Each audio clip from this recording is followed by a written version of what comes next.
eza culture na biso te to betaka masolo salaire ceux qui bazana sonité ba okata mawa ba okata ba kongomani mawa si bango ba ko pekisa ba lo ba likambo ya mbonga ba député kasi ceux qui ba matiseli 20 000 francs na ba soda ba yembi on na ba TV nyonso ba sali ba fanfare ba campagne d'évangélisation que ba matisi 20 000 francs ya bango ba lobate ya ba enseignant ba loba parce que ba enseignant baza ba tuté parce que ba enseignant baza ba congolais té baza na culture na bisoté Aujourd'hui, on a un problème et si qu'ils allaient pour même sous bazo tout na oh quelle est la loi qui empêche député à 21 000 $. On ne peut pas rester sur la loi écrite, éthique, morale et comment wapi et comment nulle part. Mais quand même, il faut que ceux qui moutoyent boye à l'obéir aux 21 000. Quand c'est qu'on a vu ça enseignant à 5 000, dès qu'on a vu ça il y a professeur universitaire à 12 000. Comme ça, Tokoloba, voilà. Mais après, j'insiste, il faut quand même rendement. Et ça, on a vu sauter.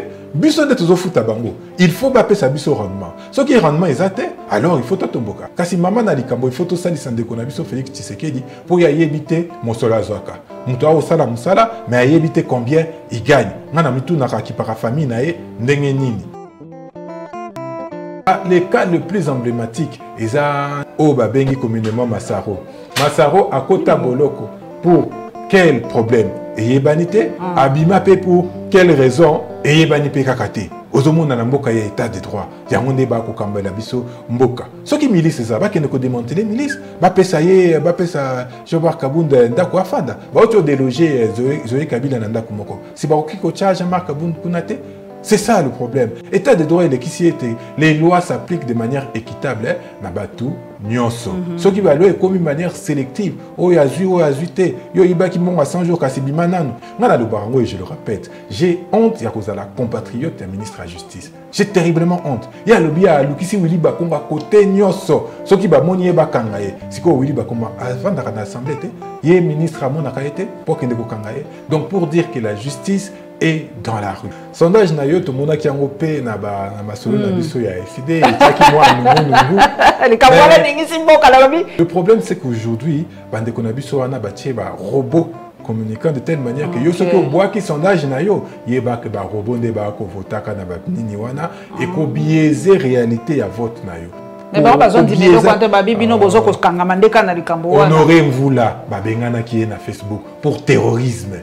Est-ce qu'il y a bisoté Facebook, tous te manipuler Facebook pour abengan honorer vous là. T'as pas son âge non ce bimi mikolo. Obé de Félix Tshisekedi d'Akolo mango. Voilà. Pour pas comprendre, balgi va manipuler opinion. Car c'est opinion paix et si likolo baté, ce que taliba reportage non ce que kitana balabala. Maï ezate, loti qui ezate, billet ezate, l'hôpital au Passy, nyoso zéro. Le pays a été détruit pendant 18 ans papa Badjoko. Au Bakisi na 32 ans Mobutu. Na yom tozotu na tuna mais ngapena tuno ata mwa moko yo mtotinda ki ndeko Félix Tshisekedi ali ngoma président ngaite natinda ki était na yebisa ki était kozala président attendez ko yo yanga yi président élu Martin Fayulu nga natinda ki était kasi ye moko ala moko ya lobike mboko yo kokinde mabe ngai naza na ba idée biso pe ba yesi te lobi o lobi boye likambute biso to yina sima na yo to yebi yo to cheo maboko pose à candidat président de la République donc kokoma una eza pour na ko changer les choses pas pour se plaindre. Biso to yebi te que mboka ya ndeko Joseph Kabila bébé ça qui mboka depuis 18 ans to yebi alors que lorsqu'on arrive en responsabilité il faut le bas 18 ans ba bébé ici biso to kokeni nango boy pona to bongisa kasi ndeko Félix Tshisekedi ya ko bébé ça sous koleka bunagana tango ya komi na esika wana ezalaki na biso lelo bunagana ezali sous na biso te.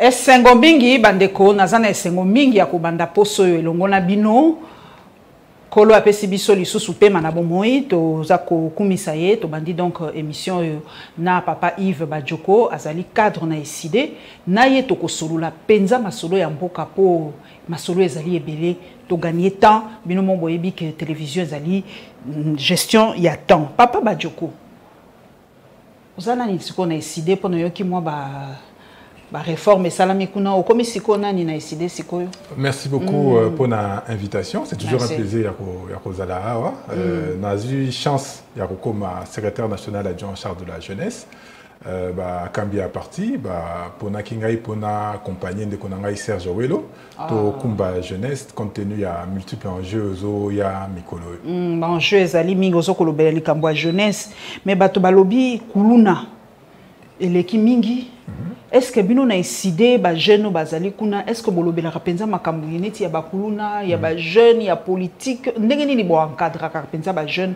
au sein ya parti décidé parti ya papa Fayulu? Ben, biso déjà, tous les partis moko ils sont fondés sur ma valeur, hein, au-delà de ma valeur chrétienne, au-delà de ma valeur personnelle, mes partis PO, extrêmement ma valeur nango. Talaka quand on marche na biso, de ma manifestation na biso, to buka kate, to yiba kate, ba maman au bazote ka biso to ko les kanato ko revendiquer ba droit na biso. Donc ils a inhérent na ezali ya biso ba na décidé la discipline, l'ordre de makambo biso to ko simba au président lui alingaka to s'éloigner té. Donc nous continuons comme ça na éducation civique où il faut to pesa bande ko na biso ba jeune kaka ba jeune té na batunyo so bilenge ba kolo to ko maintenir ba valeur on a to ko tambola nango. To tikala kana kati décidé likambo eza ko sala pasi balobi papa Fayulu nda ye ko sopa kérosène ko a moto. Comme $21 000 bato ba kolobela ba explication pesami mingi ba mususu ba député chiffre exact penza ezomona na te ba mususu ba mususu 7 000 10 000 14 000 mususu 21 000 na zupe ba message mingi inbox ba bi polete ozoko comprendre te ba député bazali ko suppléer na manque ya l'état place mususu akomaka te il faut ba député ba suppléer ba tonga ba pont ba courant ba futela ba na kelasi ba matanga ba bilongo mbongo wala bazwa ngo ezaka kapona bango mon côté botika komatisa nini kotia kérosène nikolo ya moto mususu kuta tindelenga image ya ese metala kutu na France pe ba député bazako plus au moins 24 000 €. Ba comparaison komi ndenge na ndenge. Papa Badjoko yebisa biso sincèrement kotala bana mboka est-ce que papa Fayulu ayeba kite ke ba député de mutuloko Ados Ndombasi mutuloko Kasekwa bazali ko $21 000 wana ayeba ki yango te penza. Balobi que le président élu Martin Fayulu a sopi essence na moto. Essence muke kérosène penza. Kasinga na tuni na pelisi moto wana. Il faut qu'on l'ande mutu a pelisi moto wana parce que yende aza la base ya likambo. Nani a pelisi moto kasi? Mais bato ba pesi ba député $21 000. Bato ba ko lobao na ebisio soki lelo tuni 40 députés, on reçoit 40 réponses différentes. Exactement. Mutu ko ebisote alors que bango nyoso bazalaka na assemblée moko. Siko nga na lobipe. Bato enyo sakena bande ko na biso mosusu. Si balobaka Fayulu aza député. Si quoi ce qui fait le lobby, combien de députés bazo gagner, bako et comme il problème et comme il y a monter surtout les chevaux, t'es base à la kimia. Maman Paulette landanga bien, na pesa yo. Na ba député rémunération na bango et bandi na nini na émolument. Émolument na bango 15 756 484 francs.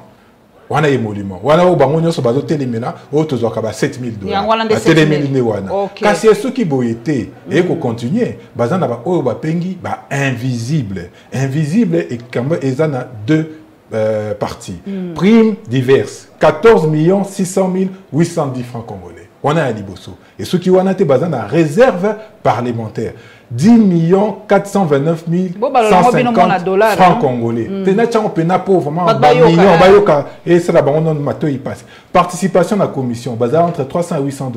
Vacances parlementaires, bazaka $3 000. Mokonzie mokalobaka. Ah, wana ya ruanga te. Prime il y a 30 juin, $2 700. Commission Ecofin, bako tarana commission Ecofin, $5 000. Bazape nelo comme sous babengi sosopa, to éviter ceux qui wana ba contribuaka pour ba ancien député bazoka $2 000. Et si li wana te ancien député nyonso ya RDC depuis 1960 lelo. Bon, ti lelo le président élu Martin Fayulu a kozango te to éviter pour nanini. Mais kasi o biso to yebi, c'est que ba ancien député ba kozwa sosopa. To éviter ceux qui zongi ti na ba ya kala, mais o bazaki ba ancien na mandature passé ba kozango. Kasi sili wana te ndeko nanga yo lobelia Ados Ndombasi a décréé qui $1 000 ya carburant pour na ba député union sacrée. Ti lelo atamoko wanga na ngote. Kasi ceux qui wana te oh tozana nous sûreté parce que il paraîtrait que dynamique moko za na kati assemblée wana comme on a dynamique mboso. Il paraîtrait que la dynamique on a sur côté na kati on reçoit $5 000 babaki siyo. Donc $21 000 au président élu Martin Fayulu lobby et ça coûte nabu pour atiki misusu. Ce qu'on sangisi et ça na ba député le loba sur plus de $30 000 en réalité. Donc maman na likamunde yangwana. Batu bazolo ba oh bino pe bozaki na ba député ba pe bazokango. Kasi problème ezande kunate. Problème c'est que ba député na biso ba kozwa salaire moko indécent. likambo kutu te bazwa 21 000 soki bazwi 21 000 kasi enseignant kozwa combien enseignant za 280 000 salaire à député ezali secret ezali ezali ndenge olobi eza kitoko te tobetaka masolo ba salaire po ali personnel tokotia bango devant de la scène bato banda kosenga bango mbongo mingi bato banda kokanzaki bazwaka mbongo mingi balobi babetaka lisolo ya salaire te surtout na bapays francophone balobi eza culture na biso te tobetaka masolo ya salaire soki baza na soni te bayokata mawa bayokala ta bakongomani mawa mbongo wana bakofuta bango ekota wapi sina baimpôt na biso impôt du peuple nde bazocollecte nde bazofuta bango ce n'est pas un privilège eza nde na motoki na biso nde eux ils existent nde baza na baavantage wana baza na mambongo wana et en plus tofuta ta bato mbongo mpo basala ta mosala. Quel est le rendement il y a parlement na biso lelo surtout législature au penza ah totuna te pape sa bango mbongo 21 000 likambo te kasi enseignant mpe bamatisa ye balongoli na 280 papa bajoko mabe babi bamatisi li ba fonctionnaire ba médecin ba enseignant ba militaire bato nyonso bamatisi bango babi salaire babande kozwa kala ezali ndenge bango kozwa sikote basali quand même moi geste bamatisi la bango mais yango nde et o babengaka na économie illusion monétaire o kanisa bamatisi li mbongo kasi pouvoir d'achat na tellement ezaka kanase yo ozomona te ozaka ka flou ozaka ka bleu okanisi ba matisi mbongo kasi bango ba kopekisa ba loba likambo ya mbongo ba député kasi soki ba matisi ni 20 000 francs na ba soda ba yembi yango na ba TV nyonso ba sali ba fanfare ba campagne d'évangélisation que ba matisi 20 000 francs ya bango ba loba te ya ba enseignant ba loba parce que ba enseignant baza ba tuté parce que ba enseignant baza ba congolais te baza na culture na bisote ozomona problème et si kezali c'est la disparité sociale justice sociale exatée, équité exatée. Pour même si oh, quelle est la loi qui empêche député à 21 000 $? On ne peut pas rester sur la loi écrite. Éthique, morale, et comment wapi. Et comment nulle part. Mais quand même, il faut que ceux qui m'outoient boye, à l'objet aussi 21 000. Quand il y a des enseignants, ils ont 5 000. Dès qu'on a il y a professeurs universitaires, ils ont 12 000. Comme ça, Tokoloba, voilà. Mais après, j'insiste, il faut quand même rendement. Et ça, on a sauté. Biso de toujours foutre à bango. Il faut baper sa biso rendement. Ce qui est rendement exact, alors il faut tomboka. Mais si quoi maman nangai, tokosuka wanate, ba député toyebi, bureau et assemblée, bazara combien? On des appels sous les cambo. Ndeko Jean-Marc Kabund, aloba qui a Kabund, yé abanda cause entre 100 et 200 000 $. Yé en tant qu'ancien premier vice-président et assemblée. Oyo bazar wana sikuyo, bazara combien? Tokosuka wanate, tokokende, ba ministre, ba mandataire public. Oh, bien combo, mandataire public, ba personnage public, ba mbongo na bango ba futaka bango et kozala ko batama pona nini. Kasi mama na likambo il faut to sali sandeko na biso Félix Tshisekedi pour y éviter mon sola zwaka. Muto a osala musala mais y éviter combien il gagne. Ngana mitu na ka kipaka famille na ye ndenge nini. Biso il faut to sala effort, to yeba combien de ko Félix Tshisekedi a gagné. Pour to yebise de ko Félix Tshisekedi tala yo zwaka motako boye. So ko sa ka vie koleka diminuer pour mon ekokite makokino ekokukate na ba dépense nyonso ko sala. Ozomona dans quel monde otozana ngo pena. Mama nazo yeba ke bato bazo comprendre te. Biso to yi politique. Le but tozo aspirer na côté na parlement na. So ki ba pesinga 21 000 $. Na ko sepelate na ko sepelate. Et ko zale sengo. Kasi e sengo ni na ko zana ngo ngana zo 21 000 ndeko na nga molakisi azwa 280 000 francs. Mama totambola kana nzela te. Ozomona bande ko na biso ba policier. Une tenue depuis 4 ans, ça fait 4 ans. Tala bande ko na biso ba roulage, ba commande nini. Ba koma ka randeti ba mondia. Biso nyo stoko vivre au vu et au sud de tout le monde. En plein air, ba na ba responsabilité publique. Qu'est-ce qu'ils font pour ces populations wana? Wana kout kolobate. Olobi alikambo bakuluna. Bakuluna. Quelle est l'organisation qui est mise en place pour éviter que la société ba jeune na biso ba se verser? Alors tu na bango mingi na service national hein papa biso moko moni ba masango etongami ba komi otonga ba école ba zo sala makambo ebele donc l'état azako même si c'est a posteriori mais azo sala quand même moi geste pour na ko diminuer un peu dose ya kuluna oyo. Siko kuluna eko matapona nini? Yo la quitté Gentini Ngobila Lobini. Bakuluna bakomoki makuna bakozonga wa. Oh bakomoki ma. Effectivement les informations aux parvenus parce que bakomuna bango okima bazozonga. Yango tozonga ndenge nini? Ah mais tu éviter maman. Peut-être moi mon solo on a pesi bango à la tiango à se débrouiller pour azonga. Le problème c'est quelle est la politique publique en matière de la jeunesse? Politique nini. Mais toi, le ministère mobilité, papa Bajoko. La jeunesse est élite. Quand on bêtise ça va match, on sort la compétition peut-être. Na monika yango na mona action mais yango tozolo baté. Est-ce que peut faute na été? Parce que Moutou a l'inga qui est à la tête du pays, en responsabilité pour les kabatunyo. Il y a des fois sa vision. Il y a des fois que ça programme a insufflé dynamique. Mais ceux qui va payer ministre programme mon côté. Ceux qui va payer Nzela mon côté, il faut l'année. À cette année, on a le petit kata organisé car match il y a foot. Na paye sinon nous paye mbote na ba chan ba léopard. Après nous biso mais balobeli yango te l'équipe a boya papa Badjoko il paraît ba gagner 5 pas il paraît mais ça fait solo mais lobby to yo ki ata sango nango te ata na réseaux sociaux ata na Nzela on dirait penza bato kutu bazoka monke RDC beti des intérêts on a na équipe na biso kutu tozana biso boye parce que tant toza boye toza mo ba résultat ceux qui ba koti makambango oh soutien au léopard oh boye na boye et donc makasi allez malamoko makambo be tika bango ba samu na bango et ya na biso te batika biso ata moi bale pe ça biso ata moi espoir parce qu'aujourd'hui oh yo mérite il y a régime il y a une sacrée quand même de conférence c'est que Dieu sali et boto biso espoir batu baza sous na espoir te tambola na balabala tala bilongi ya batu. Tout le monde a perdu dans ses pensées. Parce qu'à éviter le lobby, il sera fait de quoi? À quoi il sera? À quelle sauce il sera mangé demain? Pas beau tout l'espoir. Car si on a évité bande qu'on a biso ba imboka, beau perdre espoir té. Tozali non nous batu. Bilingue ya makasi que ba to kamba minande ko président lui Martin Fayulu. O binonyo so boyebi ba valeur naé, ba rigueur naé 2023 makambozo ya éco changer. Rentrée scolaire na mokolo lelo ya mokolo ya lundi. Ambiance yo moto tamboli mingi o moni penza ki rentrer ngo ki moi réussite o moni bana bleu blanc be na nzela to ndenge nini rentrer ngo kaka ndenge ozomona na nzela eza très très timide kasi na ngolo banano loko moko na liboso nazalaki na école moko hymne national et comme beta kasi bana bazoyemba ngo te salinga mutema na éviter ceux qui ba éviter tous ceux qui baza na intérêt na ngo te tous ceux qui ndenge nini ngo beta moi mbela que il faut te remettre place. Il y a hymne national. Pour Wanande Kokambabiso, c'est un moment particulier au Koyembango. Ah, biso ezalaka biso toyebaka nyonso chaque lundi de salut au drapeau. Donc bana lelo salut au drapeau rasoute toi ta hymne national. Salut au drapeau ezali mais bana baza un peu na désintérêt, il faut pas ezaki ce que télémité hymne national debout croisé boyer tout ça toi kana moi discipline wana la zaïboise à l'époque. To perdre moi en gros il faut ba mekam ba école be mekam moi kozongisa. Kasi rentrée scolaire ezama ma rentrée scolaire kozala ndenge nini. Les gens ont besoin d'un bon côté. Pas de besoin d'un revenu, pas de perdre d'un revenu. Pouvoir d'achat d'un bon ils ont baissé. T'as les sous maman dans les carburants à te éviter la station. Donc tout est un arsenal. Il y a des situations, il y a des conjugaisons, il y a des événements. Aux autres que aujourd'hui la rentrée scolaire est très timide. Bah enseignant Moussous Ba collé là. Au plus va foutre bisoter, car c'est au qui ça va dans des chaque rentrée scolaire, si Zaraka le quoi, moi chantage, il y a enseignant. Mais bon, il y a un débit sur les photos, mais on te sonne à bango pour que lorsque Bako revendique le droit à bango, tu tiens beaucoup pour qu'ils maintiennent. C'est difficile parce que eux, salaire on a vu sur les alimentaires. Bazo se vantait par exemple que Bazo fout à enseignant autour de 400 000, en moyenne 400 000. Mais maman, la constitution.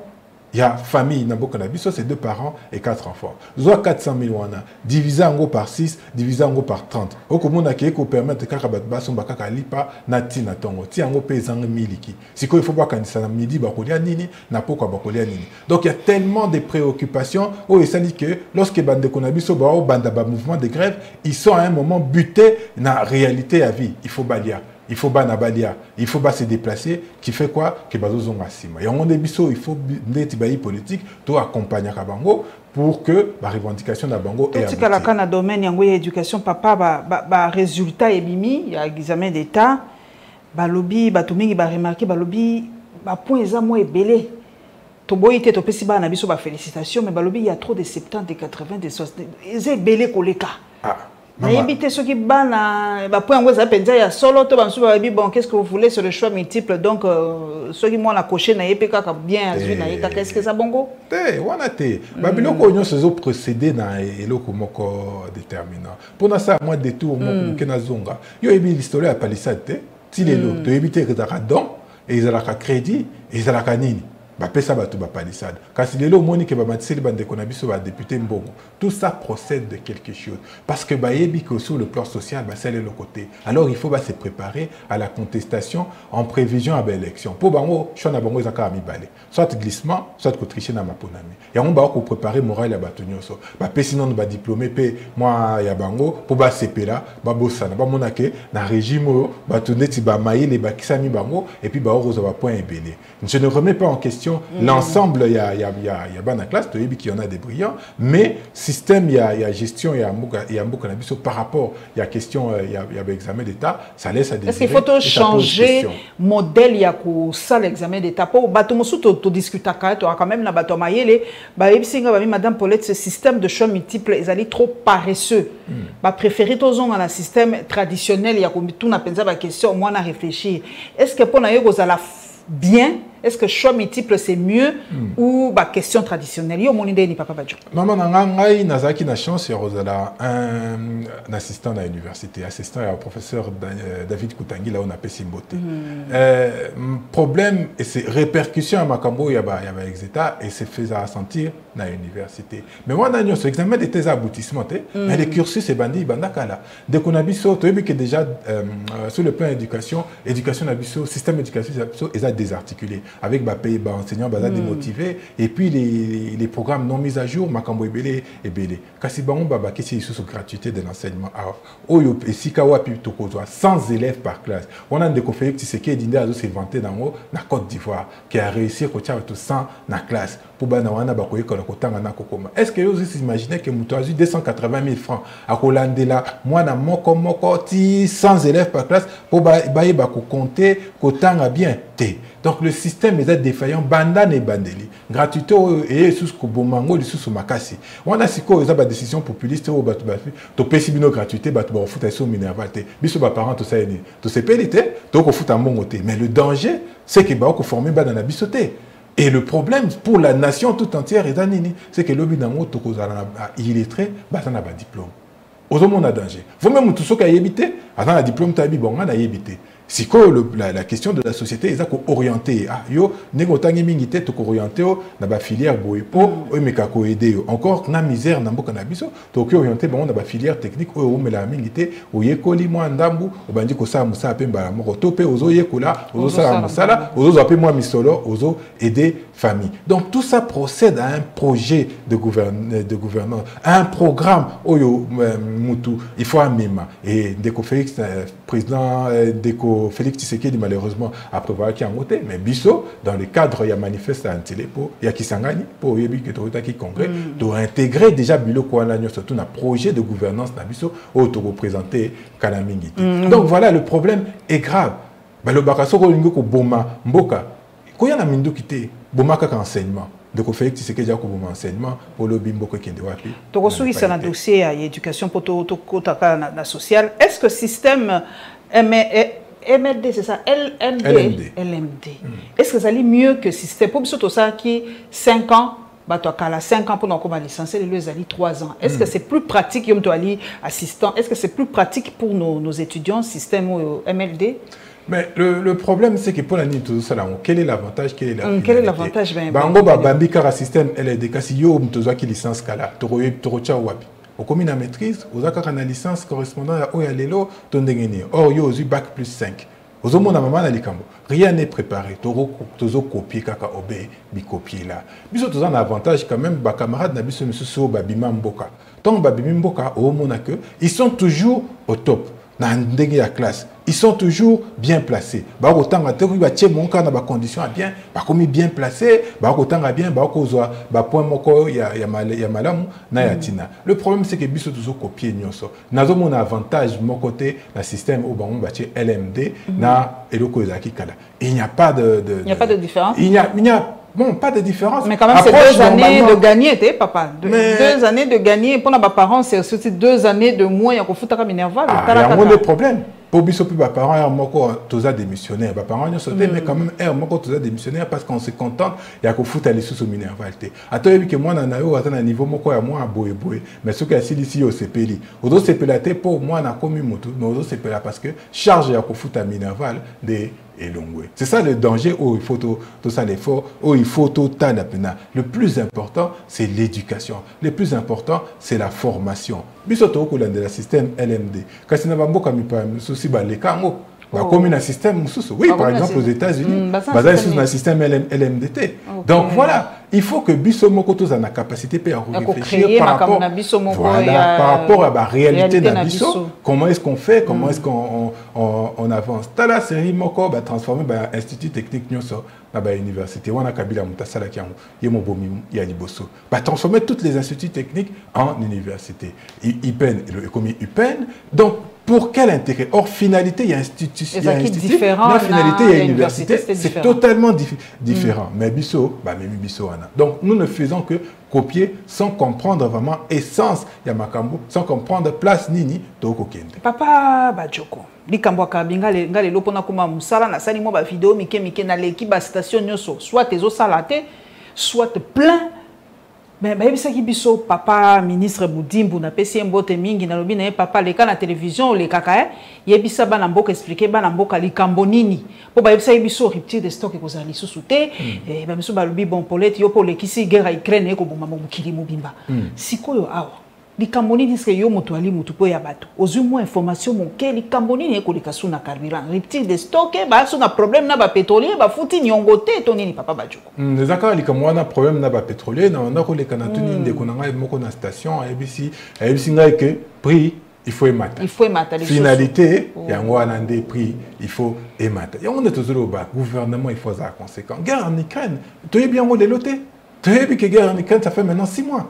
Quelle est la réaction pour l'économie la résiliente? Pour l'économie nabiso subir bah choc, il y a ma cité ceux qui choc et outils liban dans des types de guerre, des types de camboana. Donc il y a une incidence, il y a guerre en Ukraine. On a les camboutés. Mais biso il faut tous être capable que malgré influence wana to résister. Ça quand on dit bakuluna te, kuluna za la bandelat. Mais biso na ba famille to ko sani. To ko battre la baleki, to ko battre la badeko, to ko battre la bana pour influence wana mabe sa nini et tout à bango. C'est ça que ministre Olobi Didier Boudimbu, bon, même si je trouve qu'il n'est pas vraiment à sa place, mais Yende Moutoufale a pensé pour essayer de trouver ou pallier aux problèmes au Mbokonabiso et au subir. Donc voilà, nous tous qui des malins vers augmentation, il y a prix, il y a carburant. Quand si incidence moko ezali o ya mabe siko et pas de konabiso ba chauffeur. Parlons bien, parlons mal, parce que ceux qui prient à carburant et mati course il faut matati. Aucune décision par rapport à Wana. Bazo Matsaron malin, mais pour éviter qu'il mette plus de 13% pour le bateau qui a augmentation et entraîner incidence à augmentation et après à transport. Et la conséquence, c'est quoi? Arbitraire. Donc, chauffeur n'a pas pris. Mais effectivement, chauffeur a commis coach transport mais c'est quoi ceux qui toquent un peu dans la généralité à l'Ikambo. Ceci pose question, il y a mobilité à Congolais. Mobilité car en termes terrestres, à Oyoki. Congo Airways et Kokufa parce que tout ceci procède de la même chose. Na éviter ceux qui bazo bumango pour créer Air Congo na bango tous ceux qui vraiment incompétence au yondeko Jean-Marc Kabunda Aluba ndeko faire bikabiso biloko ozomona. Donc tout ceci procède c'est dans une vision globale. Ceux qui vision globale les athées tant que tu okota ba détail ya monde toujours vivre makambo. Siko papa otangi pe ko papa ya papa Jean-Marc Kabunda procès il fallait il y a lundi les lots posé en Angola sous pour quelques jours pour le camp résidence surveillée bah tonné pe bazaki na libanda na yoki babi basaki moi nungu pe balobi azana milice nanda kuna yango bazolinga kotinda ye kuna nanda kuna ete na kingabwa likambo ya milice nazo comprendre te jamais Kabunda na milice to ndenge nini toba yoka kisango ke milice mo ezaka na kingabwa ezaka yi kasi yoko ozoko apprendre ngai lelo ke azaka na siko milice wana si bakangiango to bazozela nini po bakende ko démanteler milice voilà et ceux qui sont responsables pour nani ba ko poursuivre yete oyo de état de droit mama ngai na ça boko déjà te papa mais baza na boloko bazuzi balobi faut pas passer résidence surveillée yaza na ndako bokende kolongola milice wana bakanga bango babakisa isusu charge mususu likolo ya Kabunda soki za solo. Oh, c'est la justice, il y a des conflits, Tshisekedi. État de droit OIE à l'Ingachi Abisso de Yangwana. Ok, le cas le plus emblématique, c'est Ndeko Changalume, Ndeko ya Kamere, Massaro. Oh, Babengi communément Massaro. Massaro à Kota Boloko. Pour quel problème? Et Yebanité, Abima pour quelle raison? Et Yebanité Kakate. ozomona na mboka ya état de droit yango nde bakokambela biso mboka soki milice eza bakende kodémanteler milice bapesa Jean-Marc Kabunda ndako afanda baoti odéloger Zoé Kabila na ndako moko si bakoki kotya Jean-Marc Kabunda kuna te. C'est ça le problème. État de droit, les lois s'appliquent de manière équitable. Nabatu, nyonso. Ce qui va louer comme une manière sélective. Oh, yazui, oh, yazute. Yo, iba ki monga 100 jours, kasi bimanano. Yo, oza liberté provisoire, kasi zonga na Assemblée nationale, au bandako siégé, ils a passé mini. Ngana le barango, et je le répète, j'ai honte, ya kozala compatriote, ministre de la Justice. J'ai terriblement honte. Il y a le biais, Lukisi Willy Bakonga, côté nyonso. Ce qui va monier bakangaye. Willy Bakoma, avant d'être dans l'Assemblée, il est ministre à mon akaïté pour qu'il ne kangaye. Donc pour dire que la justice est dans la rue. C'est ça le seul problème. Donc il y a quoi mutu po papa Juvenal Muno bo akotuna mutuna o natangela bina ngoyo ali mota ya décidé Europe sabiso mo yano.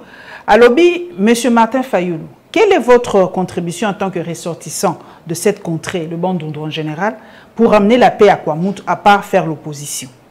Mais voilà. C'est quoi le balobi azali dotable. Ali moto mongongo na ye koki ko peser. Est-ce que papa Martin Fayulu a koki pe ko kende kuna te en tant que leader, en tant que notable ya Grabandundu, akende ko tala pe likamboni ni ezali ko leka kuna olieka ka ya kosaka opposition ndenge papa Juvenal Monobo alobi. Mama kanisa les sous likamba yumbi. Tilelo. Suite nango eza wapi. Et c'est toujours si le même parti il y a des Congobila, des o géré kuna. Et bien,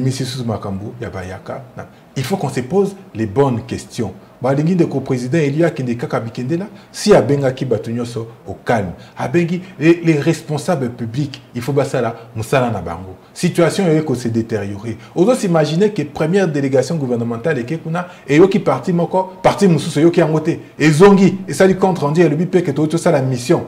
Ils sont obligés, c'est qu'au deuxième fois, sur la seconde partie. Le problème dans le régime non sacré, c'est qu'ils identifient mal les choses. Est-ce que papa Martin Fayulu et moi, bouger peut-être que ça serait différent il Twitter. Peut-être que notable prends le courage à deux mains. Peut-être. Le président élu, c'est Abela Kimbe, Abeta Kimbe là, mais les questions dépassent Niniwana. Il faut que l'État existe pour l'État et qu'il faut remettre en place l'autorité de l'État. Donc, que l'État est à la raté dans alors que chaque jour qui passe, il faut vivre en haut. Et là, c'est qu'il ne faut pas enfermer le président élu na oté notable à quoi mokoboé ou à Songolo Pakala. Aujourd'hui, notable Bayebani, dès qu'on fait que c'est qu'il y a leader, il y a ancien grand Kassai, dès Moïse Katumbi, il y a Zali Kuna na grand Équateur, na grand Katanga, dès qu'on Zali Kuna na Équateur, et ainsi de suite. Kasi tozali na leader Robert Moko ozali na stature nationale. Et tikalika kobe Martin Fayulu. Donc bakanga ete batinda yeote kende na kwango po yo oza notable akuna te. Le président élu Martin Fayulu a une stature nationale. Donc il ne s'enferme pas dans ba zone déterminée, mais le fait est que Bisso, à travers la bouche du président élu Martin Fayulu, Tositobela Kimbeta, Tobengi à la reprise de conscience, à la reprise de la cohabitation entre tout le peuple. Mais pour des raisons, Misusu, Tobengi Peke, l'État ezonga, État des droits, et Bimanandenge, ya solo. Toki Sikona Bunagana. Toki ni 3 mois. Jeune Afrique. Journal on attend mingi bien que bana mboka pe mikolo balingango soupe mingi te yango na RFI na ba presse étrangère mususu alobi e komi lokola échec flagrante ya nini sécuritaire ya mokonzi mboka ya lokwa na face ya monde des autres ba talibunaganda balobi a échoué. C'est un peu esprit ya titre na bango papa nangai nena tuna no liboso papa Martin Fayulu akolobani pona bunaganda aloba nini. Maman, tout ceci procède à la politique publique. Quelle est la vision de Félix Tshisekedi en matière de défense de la sécurité? Maman n'a les Camerounais qui ont été maman n'a problème. Kasi pendant qu'on en 2019, Toloba Kinini, tu proposes un plan et à sortie de crise. Na plan à sortie de crise Wanani Nezaki Nakati.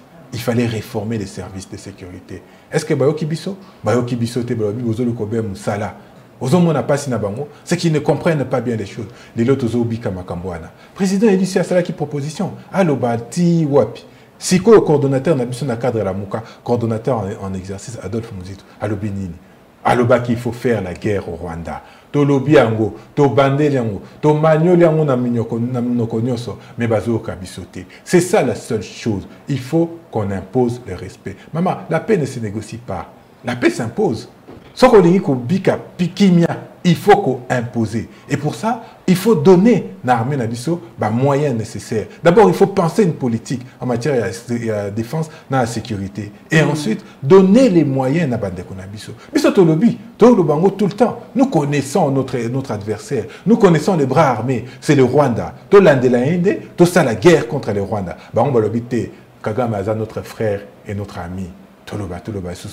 La responsabilité première et comme ici est engagé à Ndeko Félix Tshisekedi donc bisoto koloba ko kende kunate tika ko sala boy azoka bisoté a sali même pire parce que ba pesi ba rwandais contrat ya raffinage à or ata siko ils a suspendu même si le fait que toyebi que ba rwandais ba moko ba lobi bazo agresser biso mais ba contrat on est jusqu'à aujourd'hui ils a kaka suspendu ils ont nous résilié té annulé on doit se rendre compte que biso moko to alimenter financièrement bateau ba ko sala biso guerre kasi baso ki wana té toyebi si ba boke ba dans empire matuti ba yoki bisoté. Qu'est-ce qu'ils n'ont pas fait? Baba Kisi Basali mutualisation, il y a un renseignement dans Rwanda et Simbité. Mutualisation, il y a un renseignement dans Ouganda et Simbité. Baba Kisi mutualisation des forces dans Ouganda et Simbité. Bako Kende Biso Sikoyo na EAC et Sikanini, Rwanda des Ali, Ouganda des Ali, Burundi des Ali. Donc Batuo Bako causer désolation na Mboka na Biso Mobimba. Kasikani ça a été que la RDC est en guerre. Ndeko Félix Tshisekedi na Ngongo Azawapi. Azan a sommé moko ya monene sur l'environnement kuna na Rotterdam na Pays-Bas pour représenter mboka ozo ko landanga lanza ko landane to ko sala émission yo na ko landa ba tweet ya Stani Boujaker na pesi mbote Steve Wembi Pascal Mulegwa bangonde na tanga ba tweet na bango mingi me mokonzi ko loba makambo po na climat alobi par exemple ke biso tozana makambo tozo zo penza lo mbongo te par rapport ya nini hein changement climatique et ko beta biso pe par rapport à mbongo ba ko futa biso te po bazo bana biso to kata zamba mais ba ko pesa biso contrepartie te. Maman Nangai, le pays est en guerre. Est-ce que Yosomoni Zelensky a bougé à quelle gauche à quelle droite? Si ba ko ça annonce na vidéoconférence, la technologie a évolué. Pourquoi Ndeko Félix Tshisekedi faut abima mboka ne? Mboka isa en guerre. Il est établi aujourd'hui. Moutorobo yango azate. Yoko kendaka gauche droite, fait paille, au sommet paille alors que mais ça n'a droit que ne papa y a les familles même Obama personne moi né à Bali à kokende kaka même Sarkozy même Macron bon Macron za la mona té bon soit président Mosusu ceux qui moi né à Bali il faut kende maman na ba condition dans pays africain té papa olinga wana pourquoi azali président en étant président azape tatale ki abato ali petata kulutu abato ali noko ali le ki abato maman olinga bolongole si privé na comme na ba fonction wana ozali so mutu mutu té oh okomi mutu abato nyoso. Yo siko soko ke fait ozo sepela kuna bandeko nanga na bunangana ba ko sala nini pas plus tard qu'il y a 4 jours na Ituri ba bomi 40 personnes ba famille wana et lo banini maman nanga lorsqu'on vient en responsabilité publique il faut koyeba pona nini komina esika wana il faut koyeba tina nini ba population ba tieli wana mais biso nyonso toyebi ba régime union sacrée nenge koma place wana peut-être ya monde ba ko kipe ba congolais pour ba yebi que ils ne sont pas redevables ya ba congolais. Natangela bino maloba mokonzi mboka merci papa Stani Boujakera chamala papa mokonzi mboka ali na Rotterdam kuna na Pays-Bas natangela bino maloba ne moke na lopoto. L'Afrique est lésée à la fois par le changement climatique et par le financement climatique, dit Félix Tshisekedi au sommet sur l'adaptation en Afrique. Alobi Lisusu a déploré l'absence des leaders des nations industrialisées ainsi que des représentants du secteur privé qui sont les plus grands pollueurs. Voilà un peu maloba papa Mokondi. Non, papa Mokondi a encouragé. Alobi mais grand pollueur ba até. Donc on y a mboka lokwa ba USA, ba Chine, ba mboka musu ba yena ba ngote donc mais ba été. Attends, il y a un lobby. Bayete pour bazan na ngona tina mokoté. Il est évident que diplomatie au baron agissante, ils ont des diplomaties des faibles, diplomatie des nuls. Voilà la cause. Biso to te ka bloc to te ka pétrole na biso pourquoi bango mon pe ba mindele ba ko munisa biso to te ka bloc ba pétrole na biso te. Biso to ko zaka industrialiser te. To ko zo ba avantage au pétrole pe sakate papa bajo. Mais biso to za quand même na climat boko yate. Bolingi siko biso to exploiter te. Bon kiliango tout ça nini siko maman nangai Côte d'Ivoire ifandi obe na cacao obe kaka na cacao de Côte d'Ivoire ko salima kuna soko zi bamboka ndeti ba Sénégal bazaka kana biloko moko ya agriculture biso ali kamunyoso to salaka atali kaso apamba bamboka misuzo se développer na ibité soko taki documentaire mo dans réseaux sociaux pour na safu ba ko exploiter safu na Côte d'Ivoire ba bani non na musunio baliaka ba koti na ngoti na kati bazo exploiter biso to ko bumanzo to pona nini de ko fait que c'est qu'elle le qui ce sera la revanche du sol sur le sous-sol de quoi on a salinini siko yotuna de ko na biso fait que c'est quelle est la politique publique en matière d'agriculture pour biso to ko fanda kana agriculture to le ici pe Afrique mobimba Tobuki bazan bazamba na bisoté, to kati angoté, to sale incidence mon côté sur le réchauffement climatique. Il faut qu'on y que entre États, il n'y a qu'intérêt qui prime. Tout l'andaka makamwana teo forcément balobi ba kopé sabino biloko o ba ko sala boy ba kopé sabiso misolo ça fait 5 ans baloba ki ba kopé ça 100 milliards de dollars. Si les lots ba kopé ça ngoté. Donc c'est de notre responsabilité de trouver un mécanisme yasika pour pouvoir se développer, pour pouvoir financer notre développement que de courir vers l'argent facile pour bino boyebi ki awana to kozambongo facilement to kosala nango boye tout ça. Mine est trop facile. Mais siko yo soki. Ça peut épuisable biso to bossa na réussi là quand même mine ici là quand même. Mais yango ne faut si on ne prend pas garde que les lots, on se réoriente vers autre chose, on aura des problèmes. On aura du mal à financer la défense nabiso pour la prochaine guerre. Et la guerre à Maï. Yo yebi que Tchad sengaka Maï nabisote. Moi fleuve Congo mi mabongoti na lac Tchad kuna po bango bako bika sécheresse. Cette sécheresse vient de part et d'autre. En Afrique du Nord, et Kita, en Afrique du Sud, et Mata.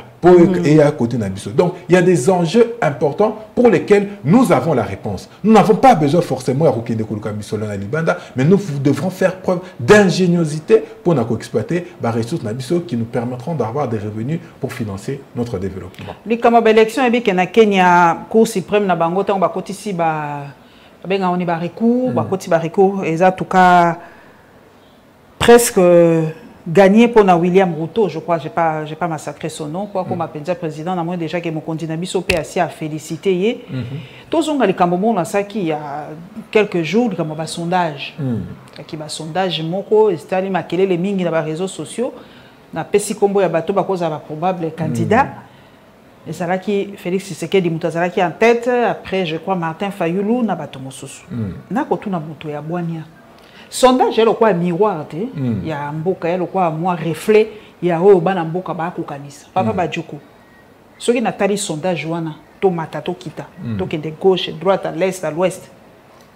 Fatia a déjà son deuxième mandat. Si c'est vraiment le reflet de notre société. Maman a les camondé sondage des besoins maman caméra moko kita na balabala. Tout na bahiba kongomani bala moko. Sondage na yo to mona ki yango pe na ba na masolo na biso ya FCD etaki moi nungu les camarades n'ingisi mboka la babi peut-être que vous tazaye moko merci a moko institut de sondage voilà kasi likambo moko oyo secrétaire national adjoint en charge de la communication de Jean-Marc Abunda on appelle Simbo mais bino bokanisa ki nango nini est-ce que était bino moi mon qu'est-ce que vous avez parlé tout autour de ça ata mon qu'est-ce que au kanisa obosani que Facebook e bengana ki de konabiso comme Mvula, honoré Mvula na pesi mbote mingi. Ba bengana ki na Facebook pour na terrorisme, azaki na 62 comptes na page. Le problème c'est qu'aujourd'hui, bande konabiso wana batie ba robot communiquant de telle manière que yo soki bois qui sondage na yo, yeba que ba robot de ba ko votaka na ba nini wana et ko biaiser réalité ya vote na yo. Donc c'est ça, bazana armée moko numérique au basali pour na ko mais pas besoin de dire quand babi bino bozo ko kangamandeka na likambo wana honoré Mvula babengana ki na Facebook pour terrorisme. Est-ce que bien bisote to ba kiango Facebook tous to manipuler Facebook pour abengana honoré Mvula. Donc c'est ça, bazo manipuler ba sondage na bino de sikoyo e ko biezaka ba résultat. Tala ba sondage no so bimi mikolo obé de ko Félix Tshisekedi da ko longango. Voilà, pour ba comprendre ba lingi ba manipuler opinion. Kasi opinion pe et sili ko lobate, so ko tali ba reportage no so ko kitana balabala. Maï ezate, loti ki ezate, billet ezate, l'hôpital Opasi, nyoso zéro. Le pays a été détruit pendant 18 ans, Papa Badjoko. Bino bonika ka 5 ans, Félix akobongise loko ba bébé saki en 18 ans. Au bakisi na 32 ans Mobutu. Na yom tozo tuna mutuna me ngape na tuno ata mwa moko. Yom totinda ki ndeko Félix Tshisekedi alingo koma président. Ngaite, na tinda ki été. ça qui était cause à la président. Attendez que yanga y président élu Martin Fayulu. Ngana tinda qui était kasi ye moko ala muka lobi ke mboka yo ki ne mabe. Ngai nazana ba idée, nazana ba compétence pour na changer les choses. Yango na puna bimi pour nazala candidat. Biso pe ba yesi te lobi, o lobi boye di kambute biso to ina simana yo, to yebi yo, to cheo maboko pose à candidat président de la République. Donc ko mauna eza pour na changer les choses. Pas pour se plaindre. Biso toyebi que mboka ya ndeko Joseph Kabila bebisa ki mboka depuis 18 ans toyebi alors que lorsqu'on arrive en responsabilité il faut le bas 18 ans ba bebisi biso tokokeni nango boy pona to bongisa kasi ndeko Félix Tshisekedi ya ko bebisa esusu koleka Bunagana tango ya komi na esika wana ezalaki na biso lelo Bunagana ezali esusu na biso te kasi soki tozo responsabilité tango tokozwa soki te tango tokozwa na 2023 puis il faut en main avec le président élu tokolobanda ko ya kolela te pour trouver des solutions aux problèmes des Congolais. Yango ba kozela, ba kozela te ke biso to banda sus kolela lela, oh te o moni boy, oh Covid, oh guerre en Ukraine, oh boy te biso to ko yande na ba solution concrète pour na ba imbo. Sur Rosolo ba pe élection aussi en 2023 bien que Denis Kadimalobi combo glissement na seni na ya yebi yango te. Vous avez se préparer déjà pour la 2023. Denis Kadimalobi alobi biso etali biso te. Biso to landa de Mibeko le bini. Papa Mata aboye sous machine à voter mbalo. Aboye yango kaka. Président lui aboye ki machine à voter à juste titre. Yo kobo sanate ndeko nanga lobaki nini que machine ko za utiliser simplement des imprimante à kosa ki biso. Et on est président élu et biso ki biso to kende. Biso to kanisa ki bonne foi naie et ko sala. Nzoka kosi biso azobi biso a publier ba résultat électronique. Kasi mbalo toko zonga simate, toko kima ponamité biso d'abord ce n'est pas dans notre vocabulaire. Toko kende. Toningi que na 2023 ba élection. Kasi ba élection pe ya pambala terre, ba élection il faut zala juste démocratique et transparente. Les élections papa Badjoko on a ko katopo to ko mpana suka. Les élections sont Bunagana. Oh, maman, yozo baka Bunagana. Mais qui, je crois, propos mon roba attribué na premier ministre à l'objet que partout où état de siège ça, bako salisa, élection, de quoi on a participer. Est-ce que vous avez un raisonnement bateau? Comment bako que se projetait que en 2023, buna zone état de siège et qu'on a la reconquête sécurité qu'on a gâté. Bah on va lobby que il projette déjà que bande quoi on a fait, bako ça na élection. Comment on s'imaginer n'ingwana? Alors que déployer comme on a baronio sur EAC, état de siège, zone de défense, MONUSCO Zakuna, 35 000 militaires déployés, mais bazo pensait qu'en 2023, bande quoi on a toujours sous état de siège. Te toko kene na ponami na bande ko na biso ya Bunagana. Kasi bandu yango biso toujours répété. Ce qui na 2023 élection ezate, on a na Bendi Maloba, yande ko na Félix Tshisekedi. Ce qui na 2023 élection ezate, ndeko Félix Tshisekedi pe a cause la te. Nenge yemo ko lobaki na Joseph Kabila. Biso pe to tindeli kaka na Robert. Konzi alobi ba preuve alobi tango azaki opposant na réalité lelo ya ndenge moko te. Akoti bokonzi amoni ke za ndenge moko te ndenge azaki opposant. Même Martin Fayulu pe tango akota kuna tango koma président ko mona réalité ya ndenge moko te na koza l'opposant te papa. Mama na ozo memanga na terrain moko glissant. Glissant ndenge nini? Na kolobela kaka ndeko na ngai Martin Fayulu. Ndeko na ngai Martin Fayulu atangi kelasi. Ba camarade boyebi bango Noël Tchani. Donc Noël Tchani za camarade. Batanga na classe. Boyebi minonyo ce matin Fayulu bisika asala musala na ba société ya minene à la différence de beaucoup de gens. Biso toyebi que lorsqu'on vient tout n'est pas rose. Toyebi que la difficulté est cause là. Mais toza na ba technique du pas expérience na biso. Au-delà des engagements personnels, il y a président Eli na biso pour cause ce n'est pas un homme seul. Ayepe na biso auto ko tche maboko to ko kenenae toyebi ko anticiper makamususu du fait de notre vécu, du fait de notre éducation en termes de cursus scolaire na universitaire, toyebi que tout n'est pas rose, mais toza na ba technique ni to ko sala. Nous appréhender Makambo et nous sommes certains que nous arriverons à redresser les choses. Ah, merci Papa Ntokoma Lobaki Toko Lobito perdre espoir parce que tant que espoir est allé Makambo koki ko changer. Hein, ba longola yo nyonso me ba longola yo espoir te parce que ba longola déjà espoir comme zombie. Wa les sous moto te to ba mort vivant te na mboka na biso, il faut to sala penza en sorte que élection salama bo ponande bato malamu po image moko na monio ya fi moko soki nani akenda ko inaugurer pont akwa ina pont ango na te ya bazo bisa ba député mosala bino akotonga ba ponte misala na bino eza ko kende ko tia ba mai te mosala na bino ezali bo il faut to changer mind ya ba congolais. C'est vrai que c'est difficile mais il faut to bisa bato ke mosala na biso député c'est faire des lois, élaborer des lois pour to bongisa vécu na bino. tala mwana bato alingaka zinda na kati ya pont mpo nini aza koluka mpe kokóma kaka député ya mosala bino te ya kotongaka bapont. Merci papa Badioko. Opesa papa Martin Fayulu mbote mingi na mama Esther na sepelaki na monaki na fondation na ye mingi balobi ya zelita comme première dame pour ça la fondation makasi pona ko battre ya biso ba albinos ba lipe batomé bazana mo ba fragilité na bango. Merci na mama Esther Fayulu ndenge en tout cas à s'occuper na bango pour la rentrée scolaire na fondation na ye mosala kitoko pe to mona vraiment minute koki kasi ko mo asuka ba ndeko na biso ya mouvement citoyen balobi le 15 septembre ba kozala na sit-in liboso ya parlement to bengi ba kongomani nyonso pona kama 21 millions pona kaka makamba to kozala penza baloyi voilà donc to bengi ba kongomani nyonso to tika kolela lela na bandako to tika ko discutaka na ba salon et tika lisiko to tika ko tutaka pour oh to zakaka ba politicien ba tuté samedi le 15 septembre kozala jeudi na bandi biso nyonso liboso ya parlement elongo na ba mouvement citoyen tokomona na bandeko mbala sima. Merci na papa Badioko nzamba pambola bino et merci na fidélité na bino.